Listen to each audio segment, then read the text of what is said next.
Hello, hello, hello. Welcome to STEMbassy. It's 8:08. Don't be late, at least on the East Coast. On the Pacific time, it's 5:08, but on the East Coast, 8:08. Don't be late for STEMbassy. We have some exciting things happening tonight. Going to wait for some of our viewers to come on in. If you're viewing right now, please pop in the chat. Let us know where you're watching from tonight. We have a special guest, but we want to get to know our audience members first because this is STEMbassy and we love to hear from you all. So I'm typing in here. Tell us where you're from. All right. So in the meantime, I'm going to tell you guys about myself and about the show. I see we have some people from the UK. Hey, UK, what's up? This is STEMbassy. This is the place where STEM ambassadors meet and discuss hot topics in STEM. We play games, we discuss current events, and we get to know people and their STEM journeys, okay? We bring on some really exciting people. I feel like every week we have somebody who just blows us away. And by us, I don't mean just me and one other person. I mean me, and I have 4 other powerhouse women working with me. And we also have our producer, December, in the back, making sure everything runs smoothly. You'll get to meet them in a second. I'll introduce myself first. My name is Raven Baxter. I'm also known as Raven, the science maven on the internet. And I operate at the intersections of science, culture, and entertainment. And I spread love and science in my own flavor, okay? And tonight you guys are going to get to know a very special person named Maya Williams. But before we bring on Maya, let's meet Amanda, our fellow STEMbassy host. Hey, Amanda. Hi, I am so happy to be here. It's my 23rd birthday, and I'm so happy to have the STEMbassy here to celebrate it with. I am a first-year PhD student at the University of California, San Diego.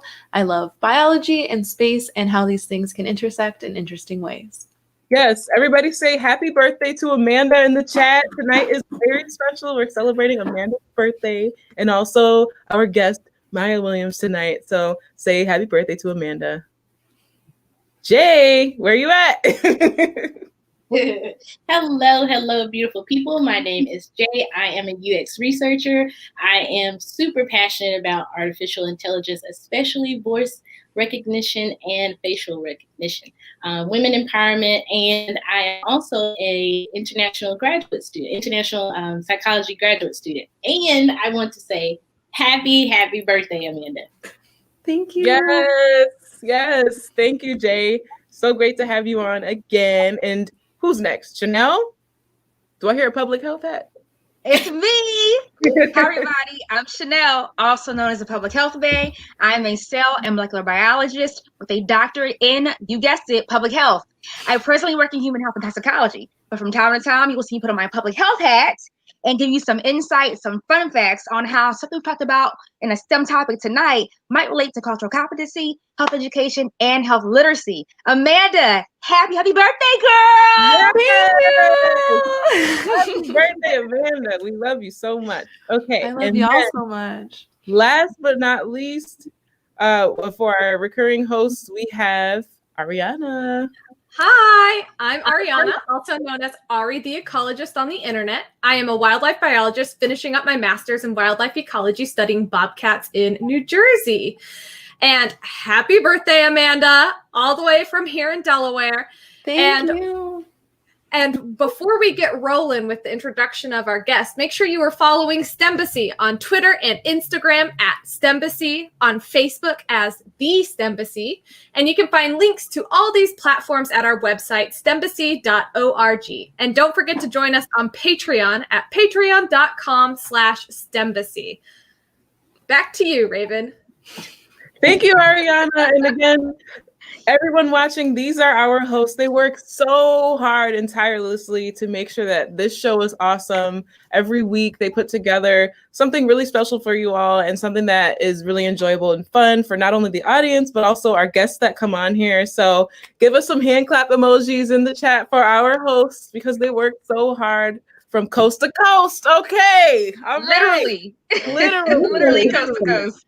We work really hard to bring the show to you, so please support us by following us on social media, and you can also go to our Patreon as well. Now, to business, okay? STEMbassy is about to be in session, y'all, and we are joined by a very special STEM ambassador, okay? And this is really special because they are special to one of our hosts, and they will discuss their relationship during the show, but this person is an educator, a UX engineer. If you don't know what that is, you'll find out today. And social justice advocate. She spends her days as a UX facilitator for Kenzie Academy. In addition to this, she uses her love of STEM to make positive impacts on her local community. People of the world, ladies, gentlemen, and everybody in between around town, please welcome Maya. Hey. Hi, Maya. How you doing? Happy birthday, Amanda. I didn't know it was your birthday. So fun. Thank you, and welcome to STEMbassy. Thank you. Thanks for having me. I'm really excited. Thank you. I'm excited too. Yeah, we're excited to have you. Little Yeah. body, I'm excited. So wait, We Jay, know why you're excited, Jay. I know. well, Jay, tell us why you're excited. I mean, I think everybody should know what special relationship you have with Maya. Yes. Okay. So everyone, Maya is my mentor. She's really one of the biggest reasons why I was able to, one, finish at Kenzie Academy. We both went there, but she graduated before me. And one thing that really just stuck out about Maya is her being genuine and just open to be able to share information and just bring other people along with her. One thing is, I was looking for someone who looked like me and was, a woman. And I found Maya. I was a little scared to reach out to her. But when I reached out to Maya just to ask her a question, she was very open and receptive to all of my many thousands of questions. Sorry about that. But she answered all of my questions. And it didn't matter the day or the time. She was always there and has been always still there. So now we're like friends, and she's my mentor. So this is why I'm so excited to introduce all of you all to the person that helped me get where I am. So thank you, Maya. Oh, that's so awesome. We talk about we talk about mentorship so much on the show, and it's so nice to actually see that in action and see what that kind of relationship can look like. So awesome. Ariana, take it away. Yeah, so a cool thing we're doing this season is we're asking each of our guests about a charity they feel that needs more sight on it and a highlight. And so this week is Until Freedom. And so Until Freedom is an intersectional social justice organization rooted in the leadership of diverse people of color to address systemic and racial injustice. This organization believes that those closest to the pain are closest to the solution. Therefore, they focus on investing in those who are the most directly impacted by cyclical poverty, inequality, and state violence. Until Freedom seeks to fulfill their mission through campaign development with tangible demands, rapid response, and triage, training and resource development with a focus on underserved communities and media advocacy. Please visit untilfreedom.com to learn more about their work and donate to this amazing organization if you are able to. Thank you so much, Ari. This charity was selected by Maya as a cause that we should be supporting. And Maya, is there anything that you'd like to add on why you think this charity is important and why you want people to support it? Yeah, so Until Freedom right now, they are heavily, they're spending all of their focus and attention on the Breonna Taylor case in Louisville. The Until Freedom team, they're actually New York based, and a lot of them relocated to Louisville just to fight for Breonna Taylor and her family and justice for them.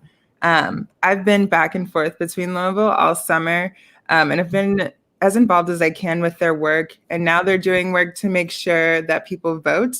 They're actually on a tour around the country now, a bus tour. So they're doing some really great stuff. And yeah, I could not say better things about Until Freedom. They need all that they can get. So yeah, definitely go visit their website.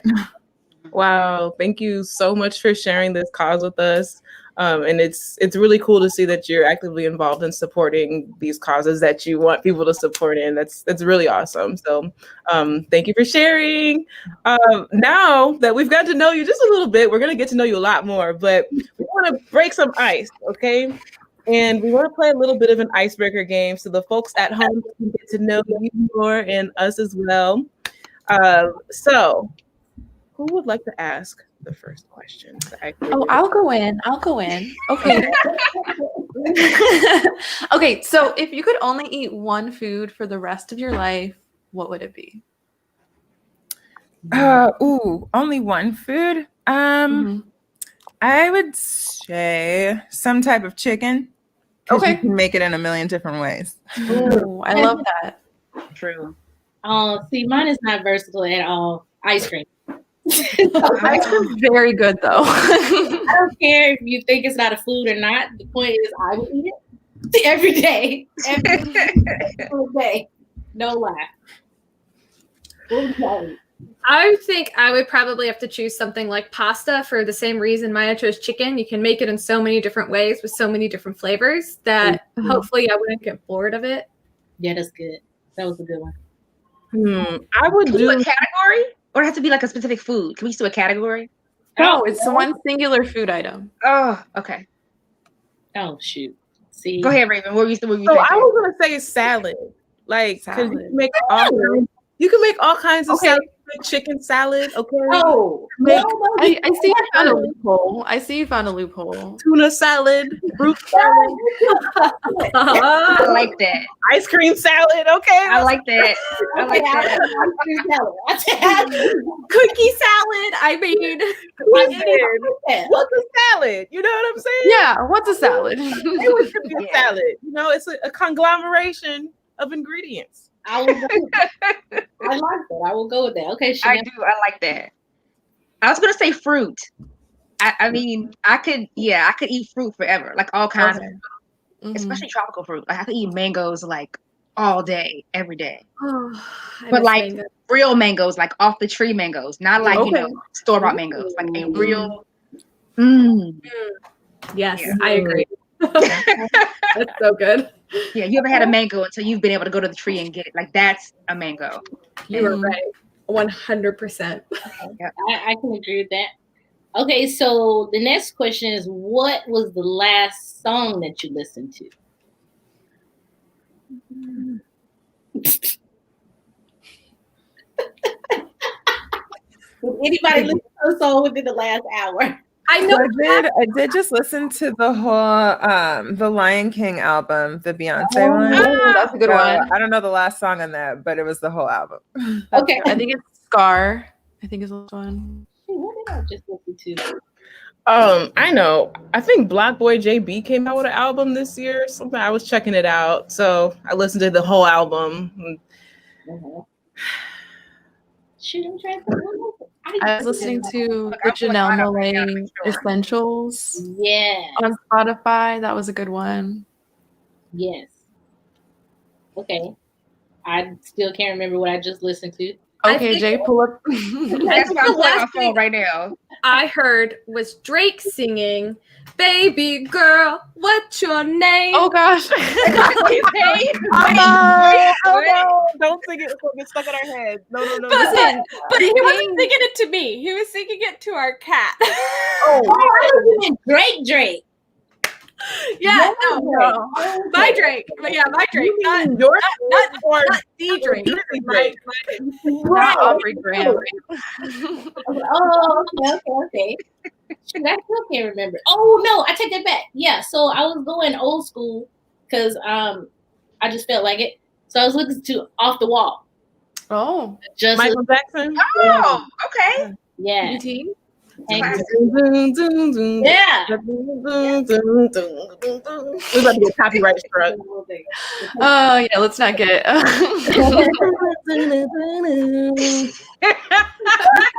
don't got even started. Okay. Oh. I'm not allowed to do Michael, okay? Because I'll never shut up. So just. I love Michael. Okay, what was your last thing? Someone sent me a song last night actually. After I finished my playlist, and it's actually How I Feel. It's T.I. featuring Killer Mike. and I heard for the first time last night, and it's actually pretty good. It's pretty good. So. They're good anyway. What do you mean? Actually, they're good anyway. Well, yeah, but I never heard this song before. Oh, okay. Yeah, How I Feel was a new song for me, but that was the last thing that I heard last night. Yes, so. Yep. And today I've been talking to you guys, so I haven't really listened to the radio because I've been talking to you guys.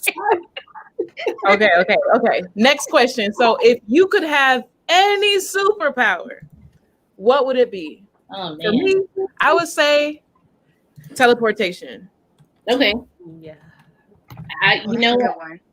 I was on the same wavelength as you, Raven. I was gonna say the power to be invisible, because I just want to kind of like be in these offices and in these just to like that'll be crazy. What's going on, take notes, and then bring it back to my community. You know, this is what we need to do. Yeah. See, I would just show up and be like, "Hey, you got it. You got it." Look, the more you know. I think I'm gonna go with healing powers, because then if I could just like heal everyone and just get rid of like COVID, like that would just make things way better right now. Okay, Ariana. Like everything else right now, like we'll just COVID gone, flu gone, cancer gone. Like that's a good one. A pretty cool superpower. I like that. Really like that. That's a good one. I like that. Maya, what would yours be? I always say I want to be invisible. And my reasons always evolve. Just so once it used to be so I could hear like what my brother would say about me when I was like a little kid. And then it like evolved to like, so I can learn the business ropes to scale up. Mm-hmm. And now it's like, so I could just be on the walls of white men to see how they do the crazy things that they do and get away with it. So that's kind of where I am with my invisibility right now. I like it. This is why you're for. See? We're seeing this connection right here. I'm loving it. Well, that was a super fun game, and I definitely got to know y'all a little bit better. So thanks for everyone for participating. Okay, so kind of just to go on that bridge that we just had, we know, Maya, that you're Jay's mentor in tech, right? And so how has this experience been for you, being a Black woman in tech while mentoring another Black woman in tech? Like, what is that? And that's Chanel's question. Chanel posed that question. What is your experience like? And what is your philosophy on that? Yeah, so far in my journey, I've just like learned so much along the way, kind of like stumbling as I go. And I don't know, if I can help anyone to like not do that, like that's kind of my goal. Cause like there's no manual that is like specifically like geared towards us. You know what I mean? Mm-hmm. Well, there is now. Great book called The Memo by Minda Harts. Please read it if you're a woman of color trying to make it. But like, I don't know, before that, there was like nothing out there. And I would rely on like my family and making mistakes and then just like trying to read up as much as I can. So like, I don't know. And also when I started at Kenzie at my tech boot camp, like I was the only Black person there and like one of only 2 women there out of like a group of 17. So I don't know, it's very discouraging for a lot of people. But I don't know, it doesn't need to be. So anything that I can do to try and like help people feel not so alone, just as people have done for me, that's kind of all that I'm about. I don't know. Long-winded answer. I feel like Maya definitely does not like talking about herself, but I will tell you. So to answer your question, Raven, it was very intimidating, extremely intimidating. Because for me, this was something that was very new, and just tech in general. I was like, it's something that I want to do, but if you don't see people that look like you, it's just like, is it possible? Yeah, it's possible, but really, is it? And so with Maya. To me, I know she said that she stumbled, but to me, I didn't see it because I'm like, oh, well, you've done this, and this. Like, you're already there. But yeah, you definitely helped me. And then too, your STEM story, if you can talk about that a little bit, because yours looks a little bit different than, most people's. Yeah, so for me, my family has kind of always been in tech. My mom was a software engineer growing up. As I was growing up, she got into it in like the 80s. So growing up around like technology and just that kind of environment, I didn't realize that it was weird or different until I like started going to school and then telling people like the building that my mom works in, and then they're like, "Oh, is she a secretary or a janitor?" I'm like, "No, she works with computers," and things like that, and like it would really surprise people, and like I don't know, it was weird. So for me, though, I was really into the arts and humanities. I grew up classically trained on the cello, so I majored in music when I started college, and I also played volleyball. So I kind of did a lot of things, a hodgepodge. So I played volleyball in college, and in college is kind of when I got interested into science, working out a lot. My mom would work out with me. So she got a really bad workout injury. I don't know if there are scientists in here, but my mom, well, of course there are scientists in here. My mom got rhabdo. If anyone's familiar with that, it's like a CrossFit type related injury. So that really got me into science and like learning like the body and things like that. So I switched to pre-med. Then I graduated, needed some time. So I was in Teach for America. I was teaching math in New Orleans, Louisiana. And then I don't know, while I was down there, I kind of, my mom started getting into my head a little bit, like, medical school will take you 4 more plus years and you still have to take the MCAT. Like, try out technology, teach yourself to code a little bit. If you hate it, then it's fine. So started learning, really liked it, applied for the school. It's like, if I get in, then maybe I'll try some more. So I got in and yep, just kind of rode that wave. No more money added to my student loans, and it's been pretty cool. So I worked in consulting at an agency for a bit. Now I work at Kenzie Academy. I actually teach UX design to high school students. So it's really great. Love it. Sophomores through seniors. So they have like really great minds at this age. And yeah, that's pretty much my STEM story. And now I'm doing a lot of things to trying to help our social justice and state of being right now, and really trying to figure out my way that I can do that with technology. That's so interesting. Wow. Sorry, go ahead. I was gonna say that was thank you for sharing. You mentioned that you teach UX UI to high school students. Can you talk a little bit about what that is for the audience? Oh yeah, so UX design, it's essentially it's like product design in a digital space. So I am working to solve problems like with mobile apps and with websites, helping to figure out like what people actually want, what people need, and figuring out a way to go about doing that like in an ethical manner. Not all designers do it in an ethical manner. We see lots of dark design. But yeah, so I basically teach how to build mobile apps and web apps. And it's really cool. It's a 2-year program that I'm teaching them in. And yeah, it's really fun.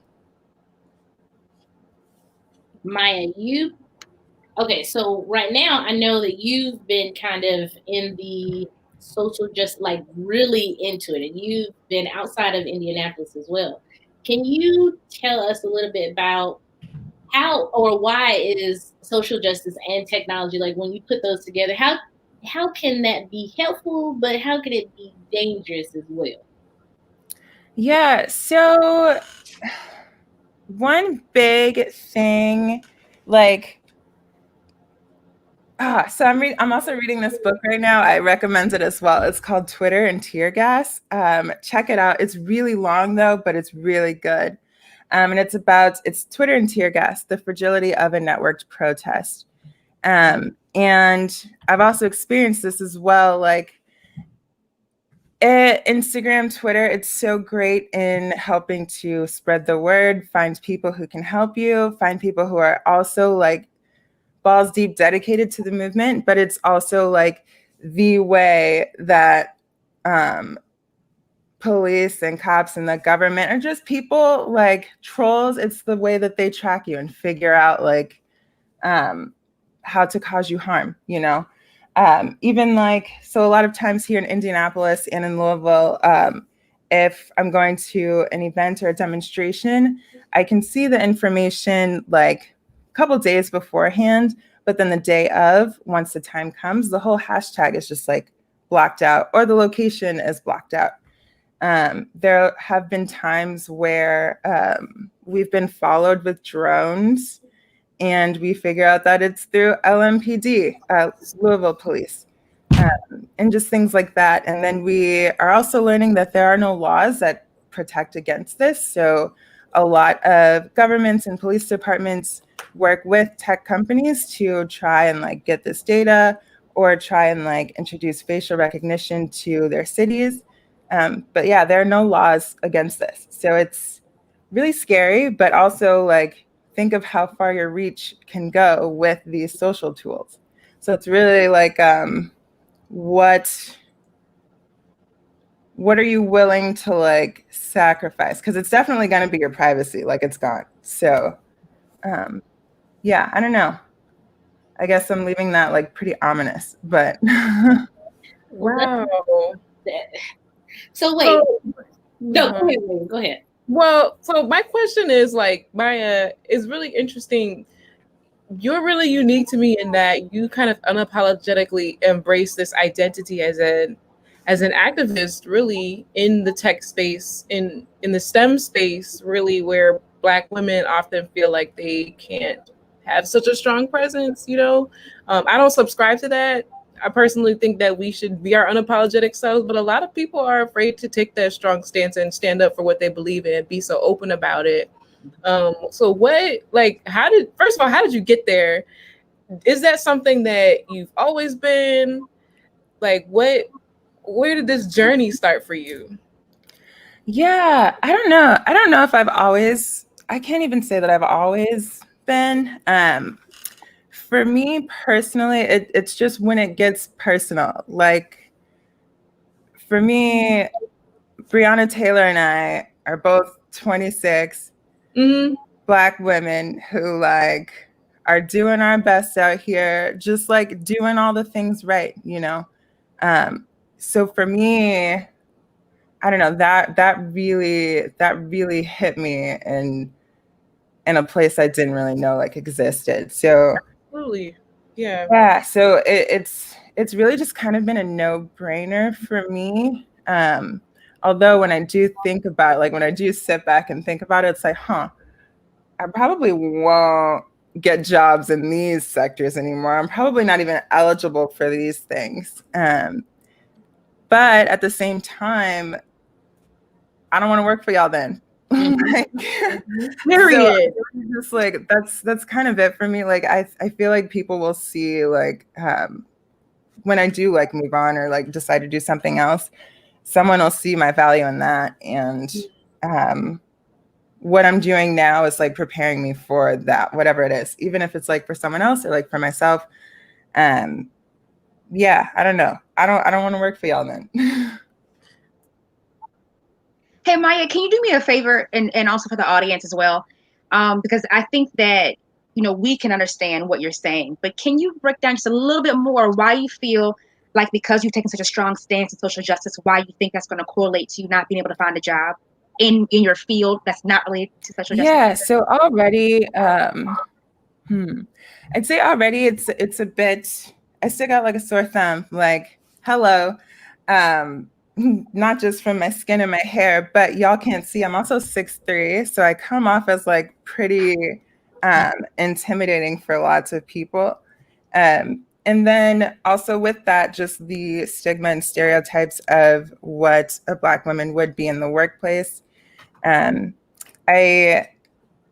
a lot of having to fit into a certain type of mold to be able to kind of like assimilate and fit in. and like pretty much for a lot of places, I can already tell, like, I'm not a part of their company culture or like what their company culture would want to look like.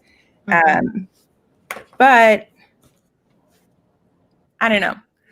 I think people get very far by just, doing what they're supposed to do. And I am just kind of, well, I do what I'm supposed to do. All my kids are passing. But outside of work, they just don't really want heads to turn in this direction in some sort of way. And especially with like Black Lives Matter and the whole movement, a lot of companies will like take their stance. However, they won't really take that stance. Kind of like how Starbucks, like, they made their black square, but then they wouldn't let their employees wear any BLM apparel. The deal, I'm finding that it's like that in pretty much everywhere. And they continue to have incidents at their restaurants individually also. Yeah. What was that? They still continue to have incidents happen in their restaurants individually in different places. Yes, they do. Yeah, that's wild. Yeah. We have a weekend of diversity training when actually that's still fairly new, because when you talk about, or when we talk about diversity just as a culture in America, who are we really talking about? And who are we actually excluding? Because you think of, just different ethnicities, but no, there's gender, there's, your perspective on life. You have to treat people as an individual. And if as a company, just how tech goes, we're trained to think about our users, right? But the company is not trained to think about their customers. It's really just making the money. That's the unfortunate part. Unfortunate. So that's why we keep having these incidents, because it's this short little, 2-3 hour diversity training. Check mark, you were there. You get to keep your job. Great. But what are you going to do tomorrow? Or the next day somebody comes in and they have a different, view of what's going on. Because say, for instance, you order something and the barista didn't make it correctly. This I've seen. Now, you're supposed to be able to have your drink made over. No problem. No questions asked. But if someone says, no, I did make that right. I'm sorry, this is not Walmart. It's wrong. And if you're a coffee drinker, if your drink is right or wrong, your customers, they're kind of anal about that stuff. And so when you just simply ask in a polite voice, it should not escalate to the point where, okay, well, I'm not doing this and now I'm going to call the police. Why is, that's not okay. Like, why is that now accepted? Like, that's the go-to. There's no threat. Just make it over. Just make it over. But I see that, unfortunately, a lot in different areas, whereas may not be calling the police, but maybe not taking the person as serious, whether it's their dialect, the color of their skin, their gender, whatever. I hate that. Like, I feel like we're going forward, but in that aspect, we're stubborn as a culture. Like, we don't want to give everybody rights, not at the same time. That's just too much, but I mean, I just don't understand why that's just so hard. I don't get that. You know what, Jay, you kind of touched on something that I wanted to ask next. So I think I want to kind of piggyback on that and kind of bridge this next question. So we talked about Maya and how she is really, really into social justice and whatnot. And we also know that she's in the classroom with high school students as well. So I kind of want to do two things here. I want to ask about why you think it's important that young people get into tech. And I also want to understand how protesting and technology, how they intersect. Like, can you talk about those three things, like triangulate those three things for us? Protesting, young people, tech, and the importance of all that. Yeah. So in my classes, I try to. So I have two classes. A class of seniors, they're in their second year with me, and then a class of sophomore juniors who are just starting. And in both of them, I've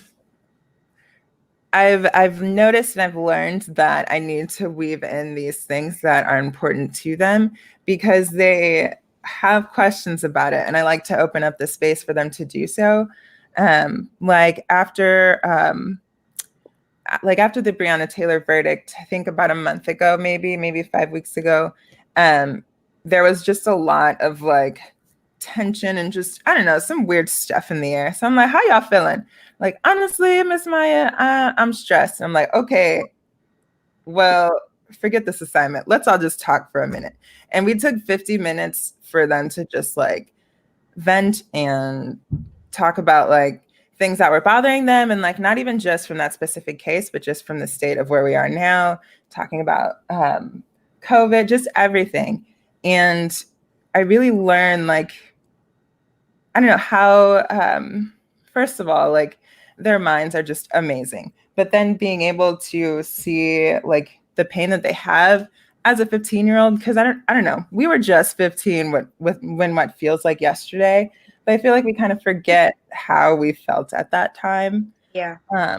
So we really tried to kind of weave these issues that affect them into the design thinking and like user experience design environment. And I think it's really impactful. I hope it will be. But like we are able to like talk about like what's really going on, and then talk about like the systems that are like here now. Just even like with the news and like different types of outlets that they read, and like, okay, how does this title shape your thinking? What do you think with this title? What do you think with this title? And things like that. Like, do you see buzzwords and, you know, just kind of everything. It's a terrible example, but it's just one of many. But we're really able to kind of like talk about it all. And then it also like makes them think about, for instance, like dark design patterns is another thing that we talk about. Like, why are companies not responsible for not telling people that their trial is running out? And then they charge us all this money. How can we stop this, Miss Maya? And it's like, I don't know. But if we were designing something, how would we structure this email to like let people know? What's dark design, Maya? Sorry? What's dark design? What does that mean? Yeah, so dark design is like, so you know, like if you have like a Netflix account and you want to cancel it, it's like, are you sure you want to cancel? And then it's like, yes, I'm sure. And then cancel. But then like the cancel button, like you don't know which button does which. Or like if you're trying to like go through 10 different hoops and you have to go through 10 pages, like, are you sure? Tell us why. Well, maybe this, like things like that. It makes it harder for the person to do like what they want to do type of deal. Okay. Yeah. So we talk about things like that. And like just tech justice in so many different ways. And it's really cool to see what they think about it and how they feel like it could be solved. It's really cool stuff. I hope that kind of answered your question. It does. It makes sense about how they can be involved in certain things that they feel are unjust or are unfair or make things more difficult for certain groups of people.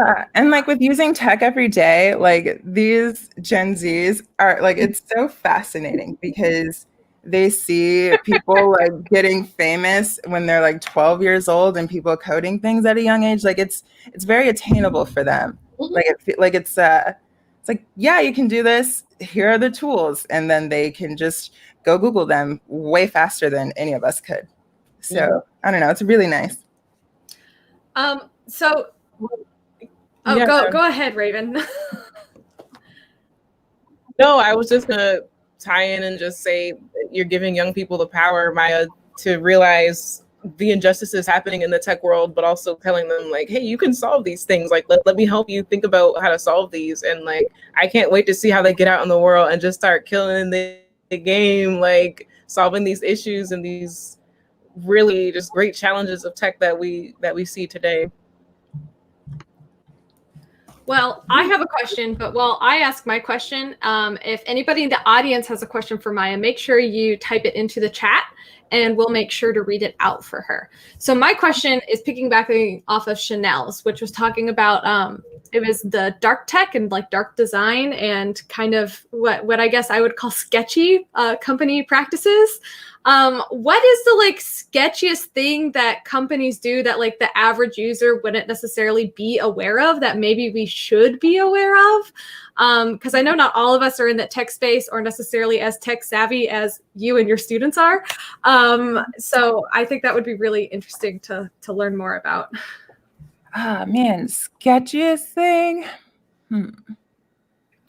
I feel like we might also have different opinions of what's the sketchiest. So I want to know what yours is too, Jay. I'm curious to hear. But I think for me, the sketchiest thing is just when I want to cancel something and I just can't. Like I had a Fabletics membership for like a year and a half, but then to cancel it, I had to go through this whole online portal of 4 steps. And then when I got to the 5th step, I figured out I had to call. Like, Oh, wow. so I think that was like the one time that it really, really bugged me. Yeah, definitely that, like canceling things, and specifically that one time. Yes, that's super frustrating. That goes back into the ethical design too, because you're you're really not thinking about, who has to go through all of this. And it's not just, I'll say this. Okay, so before we had this call, I had a meeting with another group that I'm part of, Tech Hustle Culture. They're awesome. Check them out. Anyway, so we were talking about ethical design, right? And it's just interesting that a lot of the technology that we are, I guess, now used to is like 15 or so plus years old, right? And if they still have the idea of this one user, which is probably a baby boomer that doesn't know how to use this, but they're not thinking about how we should be using it now and all the steps that we have to go through. It shouldn't be that much. The one thing I'll say to answer your question, Ari, that pisses me off is if there's a button or a path for you to contact the company, automatically you think you're either going to do a live chat or you're going to call.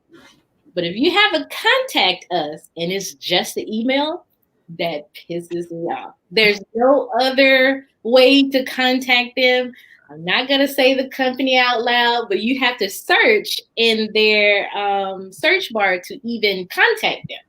Their number is available. This is a separate situation, but their number is available. But if you just want to chat, if it's something quick, because it takes so long to get somebody on the phone, you have to search in their search bar that says chat, and then you'll go to a chat person. But before you get to the representative, they ask you all these questions that's supposed to be helpful, but you're like, it's really not, because I know representative. It's kind of like that thing where you call Comcast, and you can't bypass these steps at all. Can't push 0. You can't say representative. And it's so frustrating because that's a good 5 minutes of my time I can't get back. Oh, I definitely feel that a certain cable provider makes me do that.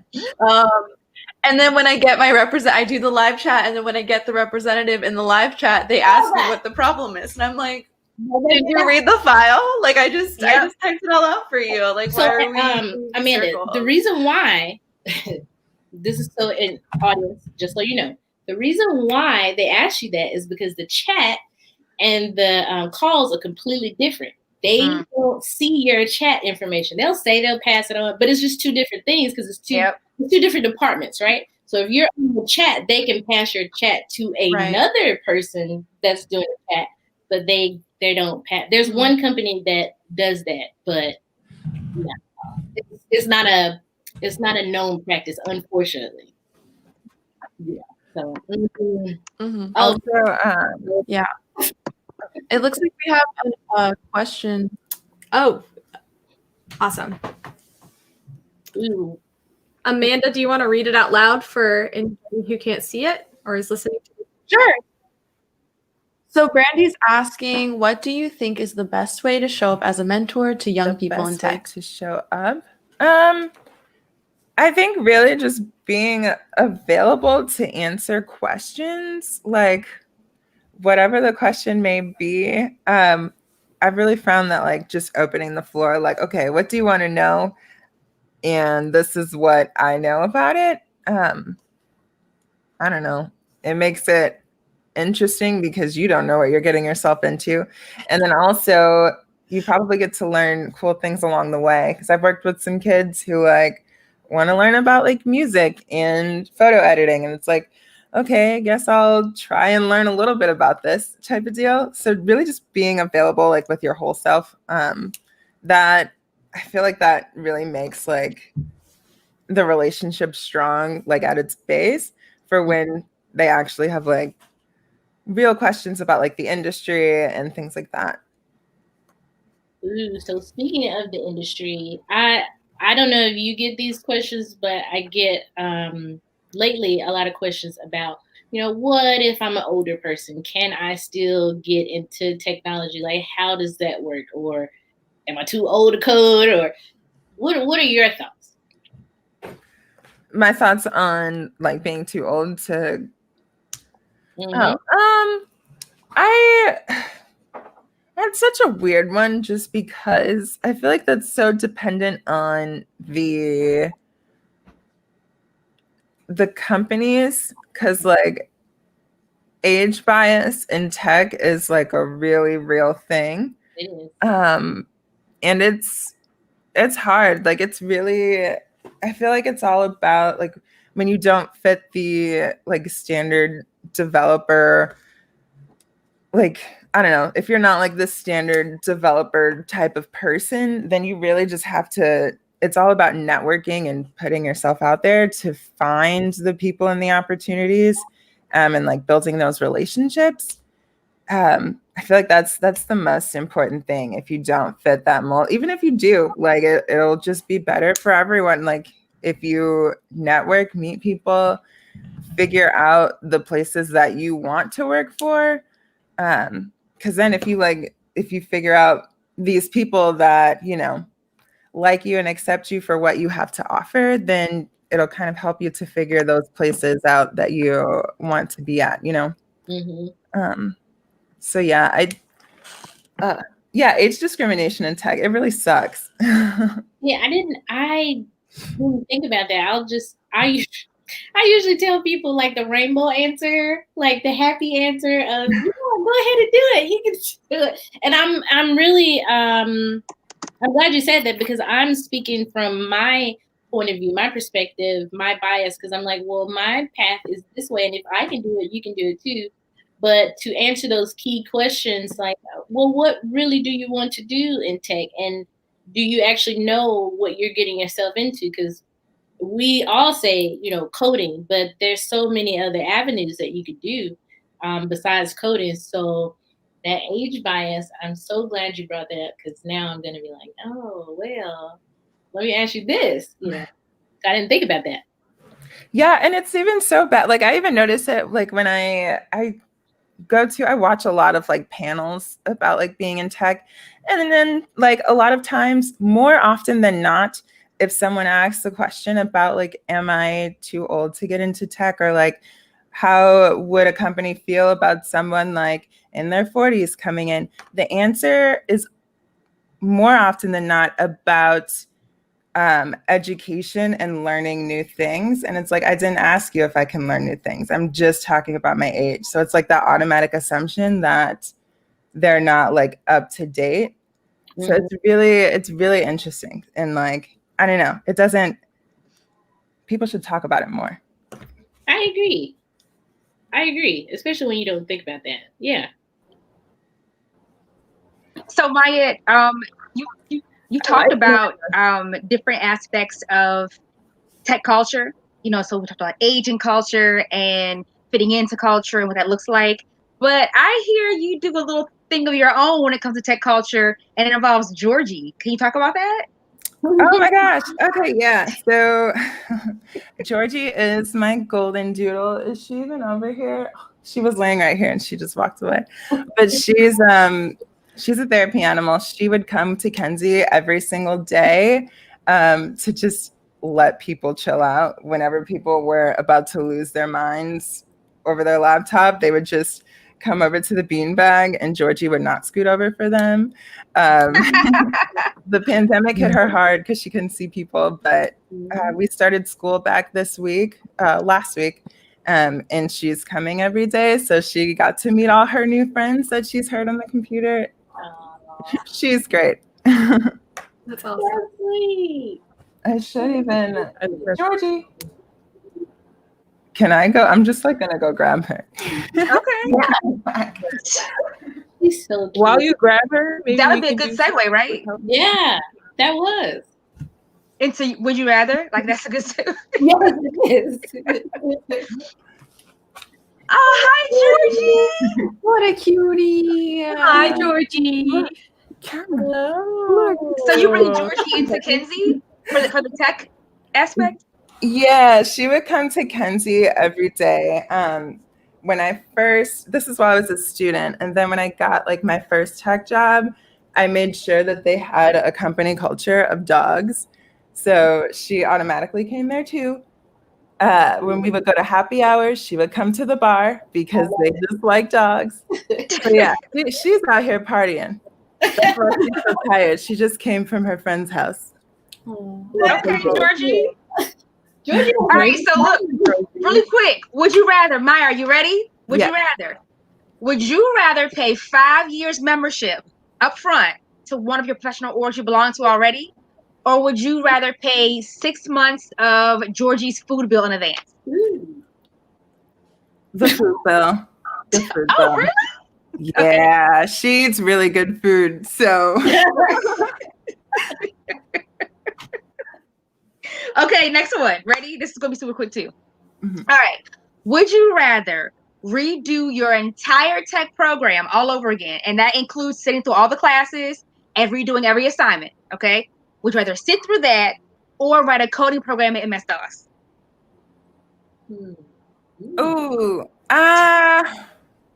I'd probably sit through my program again. It was fun. I mean, What's wrong with MS-DOS, Maya? What is MS-DOS? I'm sorry. The resident Gen Z here do not know what's I going don't know what that on. is either. Is that like Microsoft Word? Yeah. Okay, we'll let Microsoft- Maya take this one. She's a tech expert. what? I said, since you're the tech expert, would you rather take that question? No, because I don't even know what it is either, and it sounds Oh my great. Oh, wait, so Yeah, all three of us are like this, about the same age. Oh, I don't know Out either. of my room. That's So- funny. Oh, Okay, Jay, it's on you. It's on you, Jay. You know, here's the thing. Now, I'm 26 too, so I don't really know what it is. Ma'am. Okay, we'll go with it. We'll go with it. We're gonna go with it. We're all 26. Good job, Jay. We're all 26. Good job.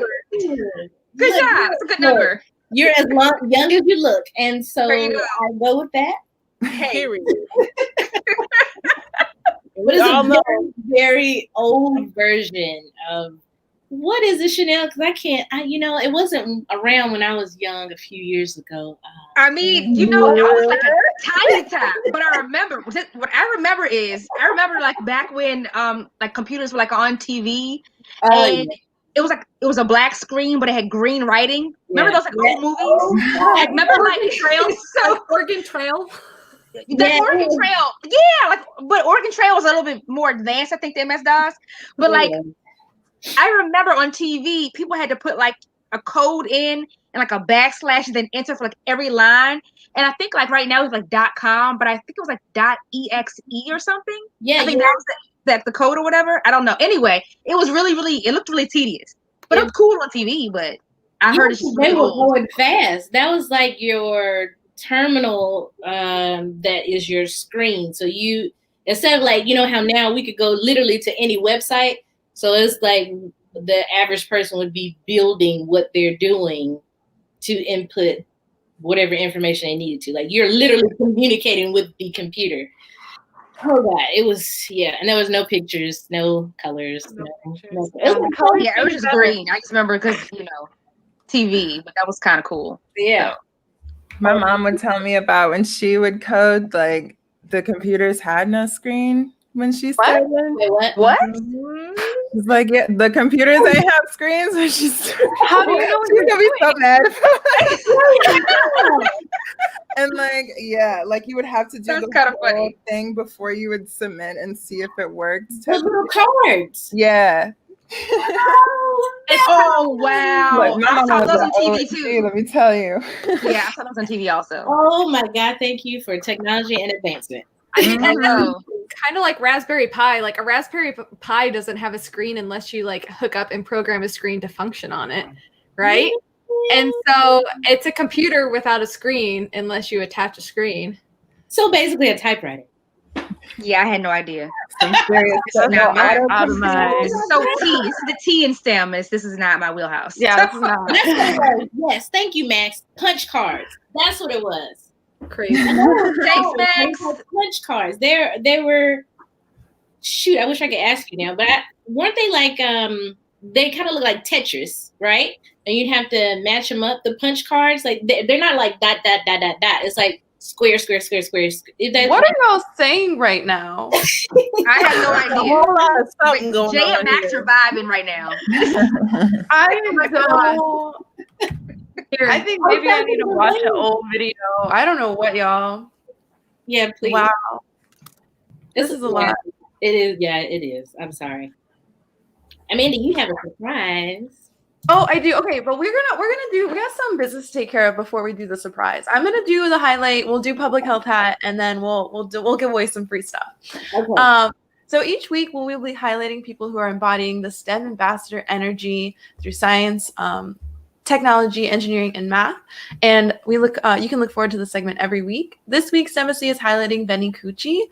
After working as a software engineer for over 15 years, Benny is now a full-time founder. She connects underrepresented folks in tech to jobs, events, and speaking opportunities, as well as helping companies hire diverse applicants at diversifytech.com. You can also find her on Twitter at Benny Cucci. And if you're a company looking to diversify your team, Diversify Tech is an amazing place to find great talent in the tech field. More information is on their website for individuals and companies. And with that, I don't know if Jay, you want to say something, because I know you were the one who nominated this highlight this week. So if you want to add a little something. Yes. So I can't give away all the tea just yet. Hopefully I can have good news within the next couple of weeks. But yeah, I was recruited from this website for a job in UX research. So this I can attest. This is an amazing job board that's really just for us. And you can put in your information. You get newsletters. You can also be featured as well. You don't have to pay for it. But these are really nice startups and some bigger companies are on there as well. But if you are in the tech field and you're looking for a job and you're a person of color, definitely go. Awesome. Awesome. Thank you. Is it that time for It a is hat? It is. It's a time for public health hat. Yeah. Public health hat time. Hey, everybody, it is time for the public health hat. And you know what that means? Let's get to some cultural competency. But actually today, what we're going to focus on is more coronavirus. Because as you guys know, coronavirus has been a huge deal, especially, it's a global pandemic, obviously, but especially in the US. We are having a really hard time with this thing, guys. We are having a really, really hard time. For some reason, we just can't stay in the house. What's happening? What's happening? We're not trying to wear masks. We're not trying to stay in the house.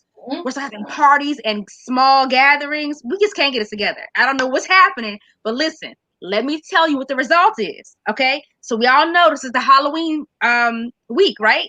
And typically we do trick-or-treating. We have Halloween parties. We have, guests at our house when we go somewhere else, and we just have fun, right? Let me tell you why this year Halloween is canceled. Well, I kind of already told you, it's coronavirus. But let's get into why, okay? So here's the thing. So Raven, can I get that map, please? All right, guys. So over my face is a map of the United States, and it's color-coded. The darker the color, the higher the incidence rate or the cases by number are across the U.S. So as you can see, it's really not coronavirus is everywhere. Don't get me wrong, it's everywhere. But the problematic areas are the darkest blue hue you see on the map.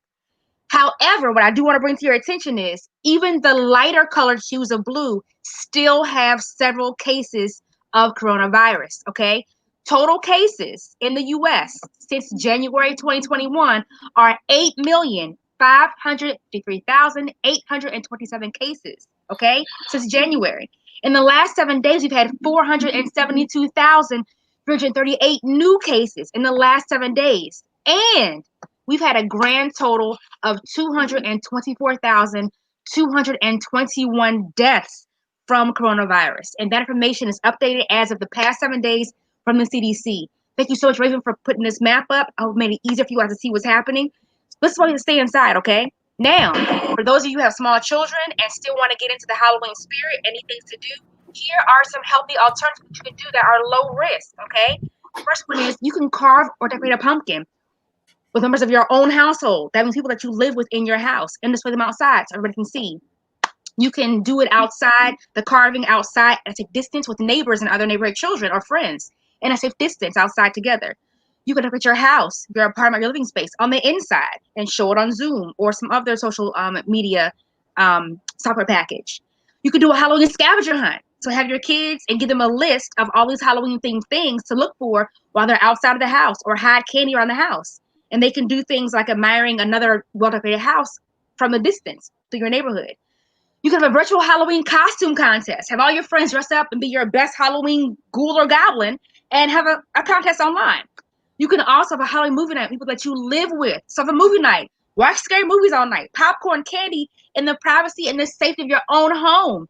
And last but not least, what you can do is, instead of going from house to house or having it outside the house, if you have really teeny tiny kids, pretend you have like Easter eggs and stuff from little Halloween candies and hide those all around the house, okay? Plenty of things to do to keep it safe and keep your risk very, very low for this COVID Hollywood season. I'm sorry, I said Hollywood. I'm going to say Halloween.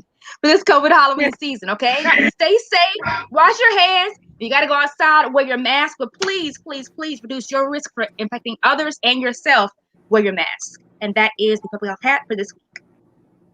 Back to you guys. And yes, it is Hollywood because these people acting a fool. Okay, come on now. Oh, Oh, the whole entire acting crazy. Don't know how to act. Shoot, you go back. But is it an act though? You got to think about that. With some people, I don't feel like it is. Listen, I was talking to someone and they said even after the pandemic passes, which questionable, but even after the pandemic, they're like, I'm still gonna wear my mask. Like I haven't gotten a cold this whole year, and like they like you know like it's flu season, and they're like I haven't sniffled or anything, and it's just because I'm no longer exposed to random people. So Absolutely, yeah. I love the movie night. I love also the idea of like putting the Halloween candy in like Easter eggs and hiding them places because like kids love that. Yeah, they love that. So you can make it fun. You can make it all kind of fun, and even for adults that want to go out. You know how you go to Halloween parties. Have a virtual Halloween contest. Have everybody make their own special adult beverage in their own home and do a Zoom party. Make it fun. There's ways to do it. Just stay safe, everybody. Okay, reduce your exposure and stay safe this Halloween. You can still have fun. Yes, exactly. Yes. Oh, okay. Is it giveaway time? I think it might be giveaway time. Okay, wait, y'all don't need to make me big. I don't want to be big. Okay, so as you guys know, it is the anniversary of the day of my birth. I am 23 and I am wanting to give back to people. Yes, I want to give someone a gift today. So last week we announced we were doing a giveaway for a book called Hooded, A Black Girl's Guide to a PhD by Dr. Malika Grayson. It's her account of surviving and thriving as a doctoral candidate in STEM. It provides practical survival strategies, mental health tips, ideas for creating community and leaving a lasting legacy. It's basically an essential resource for anyone trying to do their PhD and is not, in the majority.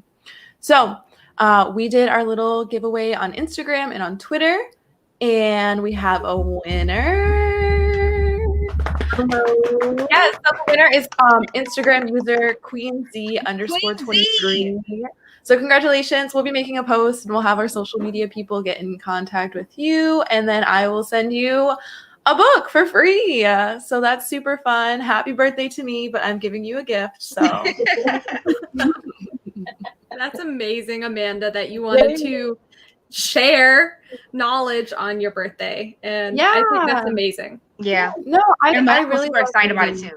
Mm-hmm. Yeah, I'm glad everyone was so good about it. And like I really love, Maya, that you were advocating for people to read some stuff, because it's like there's so much out there and there's so much to learn and to get to, and it's just like, I don't know, just share books that you've read and like thought that were really good and could be helpful is like always a good thing.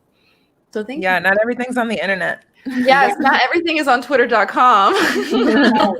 Exactly. Or on an IG infographic, you know? Don't follow all of them. Oh my gosh. Yeah. Yes. Okay, so Thank you, Amanda. We appreciate your generosity, and we're so happy and excited to celebrate your birthday. Thank you for everything that you do for STEMbassy. Seriously, could not do this without you. We need everybody here, and you are a critical part of our operation. So. I love STEMbassy so much. Y'all don't understand. Like I feel like I've always been doing this. I know we just started in February, but it feels like it's like, oh, this is just like the squad. We're going in another week. Let's go. Like we got this. So We do. We have so many more great things to accomplish together, and hopefully many more birthdays to celebrate together. yeah. Oh, if you guys haven't noticed, and thank you, Maya, for participating on this anniversary of Amanda's birth. Thank you. I love how you put that. I love it. Well, it's in Portuguese, it's aniversario. Like it's like anniversary. Like happy anniversary. Also, shout out to my family in Brazil, who everyone sent me a WhatsApp message today. It was very cute. I love all of them. I really do. So we won't have a Halloween show because it'll be this Saturday. Again, be safe. Stay in the house. Candy's not that important. Anyway, so we are actually the Rubik's Cube, if you can tell. And kind of our Halloween costume. If you can tell, even like the lines in between us, that's like a real Rubik's Cube, and everybody doing it. So, Yeah, it's fun. We also are Roy G. Biving it up right now. Absolutely. Make that a word. Not quite in order, but I mean, we got it. We got the color in it. It's very close. I think we're also the traditional and tropical Skittles. Okay. All together. The way we're multifaceted right now. I love rainbow. I love it. And both of those were tech, Master Skittles. So we covered everything. We covered everything. Equal CGLO said, make sure you track where you put the candy if you're playing with your kids, so that you aren't finding melted Halloween candy in July. Very good tip. Very good tip. If you have kids. Excellent. Critical pro tips. Well, thank you so much for your time, Maya. We've genuinely appreciated hearing your perspective tonight. You offered such a unique story, and just we loved having you here, and hopefully we get to continue hearing from you again and get some updates on all of your activism work and the progress that you're making in the tech field. And most importantly, thank you for supporting our friend Jay. I mean, I can see the parallels between how you and her operate, and it's so cool to see. And I can't wait to hear more from Jay about what you've been teaching and mentoring her on. I mean, bragging. Yeah, make sure y'all updated. Thank you so much again for having me. Make sure y'all donate to Until Freedom. And yeah, thanks so much. Where can we find you on the internet, Maya? Yeah, so my social media is _ Maya Eliza. That's my Instagram and my Twitter. I also think that's my Facebook. I don't even know. But Instagram, Twitter, Maya Eliza. Awesome. And again, this week we were fundraising for Until Freedom, and you can find more information and how to donate at untilfreedom.com. You can find STEMbassy at STEMbassy.com or STEMbassy.org. Excuse me, we are an organization. And on our socials as STEMbassy, and on Facebook as The STEMbassy, and on patreon.com/STEMbassy. STEMbassy is now adjourned. We'll see you next week, Sunday at 8:08. Don't be late, Eastern Standard Time.